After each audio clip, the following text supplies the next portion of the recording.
Hello friends, welcome to my channel study with Kartik. Today will study big bang exercise section 3। आज हम लोग big bang exercise के section 3 के mathematics part सीख के कुछ क्वेश्चन सॉल्व कर जा रहे हैं। तो यहाँ पे हम लोग क्वेश्चन 61 से 65 तक आज सॉल्व करेंगे। 61, the sum of two consecutive multiples of 3 is 69. Find the smaller of the first two numbers. यहाँ पे जो सम है दो कंसेक्यूटिव मल्टीपल्स 3 का वो है 69। तो यहाँ पे हम लोग को उनमें से जो छोटा नंबर है उसे ढूंढना होगा। तो हम लोग कैसे करेंगे, पहला नंबर होगा 3x, तो x वो नंबर होगा और 3 का वो मल्टीपल है इसलिए 3x। अब उसका जो अगला मल्टीपल होगा वो होगा 3x प्लस 3 हो गया 3x plus 3x plus 3x plus 3x plus 3। अब उसका अगला मल्टीपल भी 3 का मल्टीप्लाई होगा इसलिए 3x, उसके 3 और जोड़ेंगे तब वो उसका अगला मल्टीपल हो जाएगा और इसका ऐड करने पर हम लोग को मिलता है 69। तो यहाँ पे हम लोग को ये ऐसे सॉल्व करते हो गया 6x is equal to 69 minus 3 66 हो गया। फिर x is equal to 66 divide by 6, ये हो गया 11। तो x का वैल्यू हो गया 11, x की वैल्यू हो गया यहाँ पे 11। अब जो पहला नंबर था वो होगा 33, क्योंकि यहाँ पे 3x पे मतलब कि 3 इंटू एक्स जो कि हो गया 3 इंटू 11, ये हो गया 33। ये हो गया छोटा नंबर और इसका अगर हम लोग इसमें ऐड कर दे 3 तो हो जाएगा 36। तो a 33 इसका करेक्ट आंसर है। 62, in the given figure AOB is a straight line and angle AOC is equal to 4x minus 20 degree. Angle BOC is equal to 6x plus 40 degree, then value of x is dash. यहाँ पे angle AOC है, AOC इसका measure है 4x minus 20 degree और इसका जो major है जो एक और एंगल है एंगल COB, इसका मेजर है 6x प्लस 40 डिग्री। तो यहाँ पे हम लोग को इसका सॉल्व करना है, मतलब यहाँ पे हम लोग का x का वैल्यू ढूंढना है। तो हम लोग कैसे करेंगे, अब ये एक स्ट्रेट लाइन है तो इसमें मतलब जो एंगल्स फॉर्म है उसका लगा कि उन दोनों का सम होगा 180 डिग्री, क्योंकि एक स्ट्रेट लाइन पे। तो ये होगा 6x प्लस 40, ये होगा 6x plus 40 degree, 6x plus 40 plus 4x minus 20 is equal to 180 degree हो गया। अब हम लोग इसे सॉल्व करते हैं, 10x हो गया और 40 माइनस 20 होगा 20 प्लस 20 जो 180। तो 10x इज इक्वल टू 160 और x is equal to 160 divide by 10 हो गया 10 1 10 10 10 60 60। तो x की वैल्यू हो गया 60, तो बी इसका करेक्ट आंसर है। 63, 9 added to thrice a whole number gives 45. Find a number.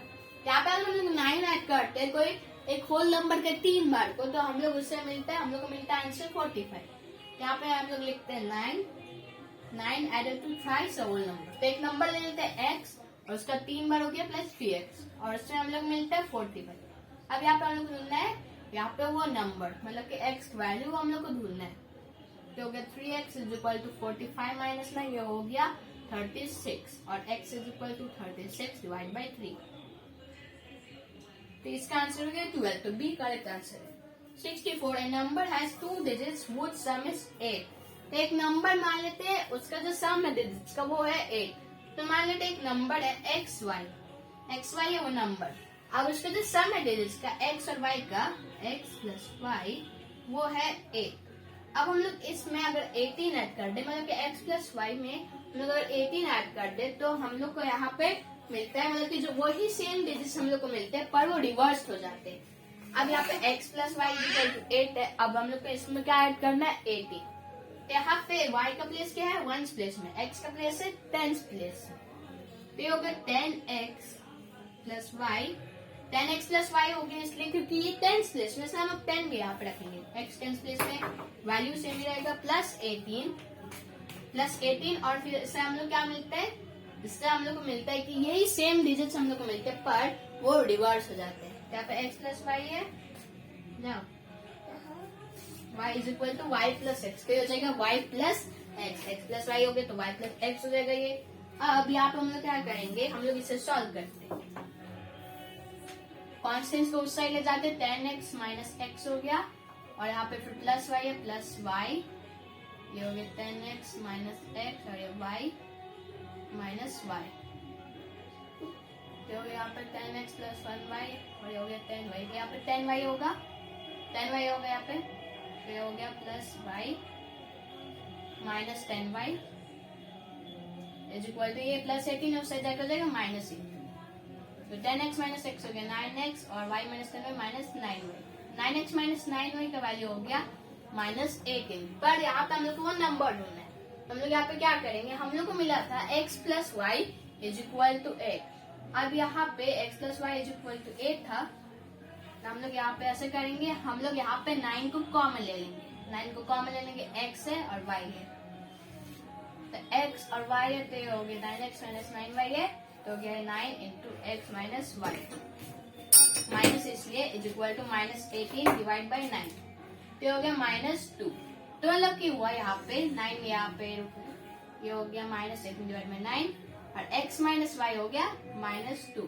तो इसका मतलब हुआ कि x प्लस वाई का वैल्यू हुआ 8 और x माइनस वाई का वैल्यू हुआ माइनस 2। तो अब यहाँ पे हम लोग को नंबर ढूंढना है, तो यहाँ पे हम लोग को इसका x प्लस वाई भी मिल गया और x माइनस वाई भी मिल गया। अब यहाँ पे हम लोग को पहले मतलब कि कैसे करते हैं कि x को भी हम लोग y के फॉर्म में लेते हैं, ये कैसे होगा, अब यहाँ पे हम लोग माइनस वाई रहते हैं, ये माइनस 2 है और ये हो गया माइनस वाई, तो यहाँ पे हम लोग को ये x और y बनाना है, तो x is equal to minus 2 plus y, x क्या हो गया, x को अगर हम लोग उस साइड ले जाएंगे तो फिर हो जाएगा माइनस वाई को उस साइड ले जाएंगे तो जगह प्लस वाई, तो माइनस 2 प्लस वाई, तो x माइनस 2 प्लस वाई के बराबर, मतलब कि x y माइनस 2 के बराबर है, तो x माइनस 2 के बराबर है। अब यहाँ पे हम लोग x plus y is equal to H से हम लोग ये सॉल्व करेंगे, x वैल्यू क्या है, क्योंकि हम लोग एक ही वेरिएबल लेकर सॉल्व करेंगे यहाँ पे, इसलिए हम लोग x को भी y के फॉर्म में ले लिया, y minus 2 plus y is equal to 8, अब इससे हम लोग को y का वैल्यू मिल जाएगा, y प्लस वाई 2y और 8 plus 2 10, y is equal to 10 divide by 2 जो कि हो गया 5, तो y का वैल्यू हो गया 5। अब x का वैल्यू यहाँ पे क्या था, x का वैल्यू था y माइनस 2, तो y था यहाँ पे 5, तो 5 माइनस 2 हो गया 3, तो x का वैल्यू हो गया 3, तो यहाँ पे 3 हो गया।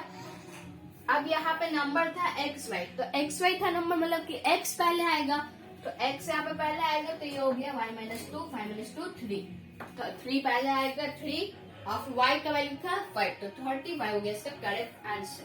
53 में यहाँ पे हम लोग को कंफ्यूज नहीं हुए, क्योंकि यहाँ पे हम लोग पहले y ढूंढ रहे हैं, तो लेकिन y बाद में आ रहा है, क्योंकि हम लोग यहाँ पे नंबर ढूंढ रहे हैं, रिवर्स नंबर नहीं ढूंढ रहे, इसलिए 35 हो गया इसका करेक्ट आंसर। फिर 65, two angles of a triangle and the third angle measure 70 degree.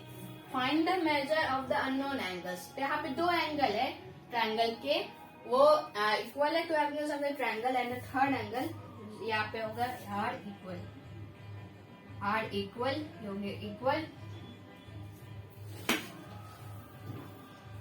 यहाँ पे होगा r इक्वल, मतलब कि दोनों x है, तो x ले लेते हैं उन दोनों एंगल्स को, x प्लस x और तीसरा एंगल है 70 डिग्री। तो यहाँ पे हम लोग को तीनों एंगल के मेजर ढूंढना है, x plus 70, find the measure of the unknown angles. तो यहाँ पे हम लोग को अननोन एंगल्स है x और x, मतलब इन दोनों का वैल्यू सेम ही होगा, तो ट्रायंगल के क्या होता है एंगल का सम 180 डिग्री, तो हो गया 2x is equal to 180 minus 70, ये हो गया 110, तो x is equal to 110 divide by 2, 2 5 10 110, 2 5 10, तो हो गया 55 डिग्री, तो 55 डिग्री और 55 डिग्री हो गया इसका correct answer. So let's study more about Big Bang discussion in the next video. Please subscribe my channel and thank you so much for watching.